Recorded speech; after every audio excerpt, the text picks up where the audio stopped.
So, nandito tayo mga kalibre. May ni-repair tayong TCL 1 HP fully DC. So, mayroon tayong DC pan motor. So, yung indoor tuloy-tuloy lang ikot. Kaya ang problema nito, umiikot siya ng 30 seconds ang pan motor. Pero yung compressor, hindi gumagana. So, ito yung kalabasan ng error niya. F6.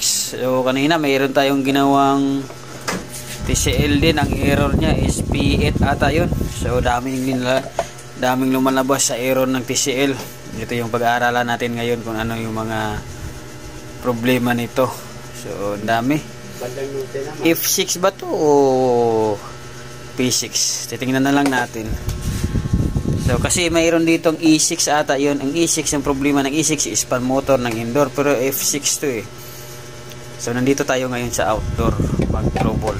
So titingnan natin, baka mayroon kayong alam dyan kung anong trouble ito. So paturo na lang. So ito, para mayroon tayong pag-uusapan. TCL fully DC pan motor F6. Ayos. Mahirap ngayon yung mga repair natin ng TCL. Bro, ito na yung ano mo, board. Ayos na to. IPM yung problema. Pinalitan na natin yung IPM ito. Gumagana na yung outdoor pan motor. Gumagana na yung compressor.